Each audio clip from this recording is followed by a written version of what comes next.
Hi friends, good morning. Welcome to my channel stylish సిరాగా vlogs. చూస్తున్నారు friends, ఇదేంటో మీకు తెలుసా? మీకు కూడా తెలుసా తెలీదా? అసలు నైట్ మా పిల్లలు ఫ్రెండ్స్ అందరూ వచ్చారు ఇంటికి.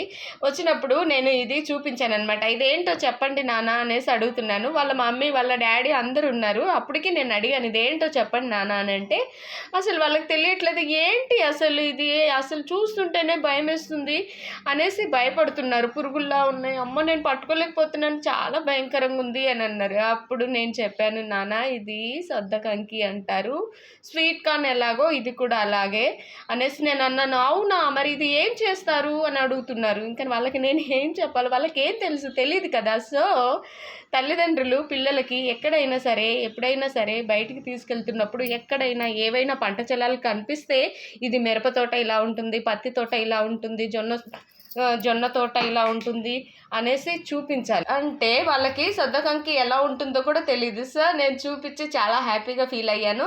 ఎందుకనంటే తెలియని వాళ్ళకి ఏదైనా ఒక విషయం తెలియచేస్తే బాగుంటుంది కదా. అది కూడా ఎదిగే పిల్లలకి మనం తెలియచేస్తే వాళ్ళకి ఎప్పుడు రిమైండ్లో ఉంటుంది. స్కూల్లో ఏవైనా లెసన్స్లో సొద్దలు ఎలా ఉంటాయని అడిగితే వాళ్ళకి ఐడియా వచ్చేస్తుంది. కాబట్టి నేను నైట్ సెర్చ్ చేసి మరీ చూపించాను. మళ్ళీ సొద్దలు ఇంట్లో ఉంటే అవి కూడా తీసుకొచ్చి దీన్ని ఇది అంటారు నాన్న, ఇలా వస్తుంది అనేసి నేను చూపించాను. అప్పుడు వాళ్ళు చూసి హ్యాపీగా ఫీల్ అయ్యారు. మాకు తెలీదు ఇలా కూడా ఉంటాయా అని అంటున్నారు.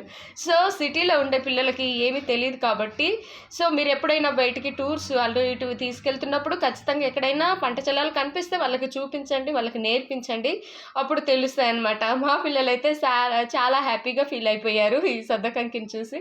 ఏదైనా తెలిస్తేనే బాగుంటుంది కదా ఫ్రెండ్స్, తెలియకపోతే వాళ్ళకి ఏం తెలియకుండా అలాగే ఉంటుంది. సో నేనైతే ఇలా చిన్న ప్రయత్నం చేశాను వాళ్ళకి చూపించి, వాళ్ళు హ్యాపీగా ఫీల్ అయ్యారు. మీరు కూడా మీ ఇళ్ళలో మీ పిల్లలకి చూపించండి, నేర్పించండి, వాళ్ళకి తెలియజెప్పండి. ఎందుకంటే వాళ్ళు క్వశ్చన్ అడుగుతారు, తెలుసా వాళ్ళకి వడ్ల గింజలు తీసుకొచ్చి ఇదేంటిది నాన్న అని అంటే కూడా వాళ్ళకి ఏం తెలియట్లేదు. నేను అప్పుడు చెప్పాను, దీని నుంచే మనకి రైస్ వస్తుంది తల్లి అనేసి చెప్పాను. అవునా ఇలా ఉంటాయా అనేసి అంటున్నారనమాట. సో పిల్లలకి మీరు కూడా తెలియజెప్పండి. ఓకేనా ఫ్రెండ్స్, బాయ్, థ్యాంక్ యూ.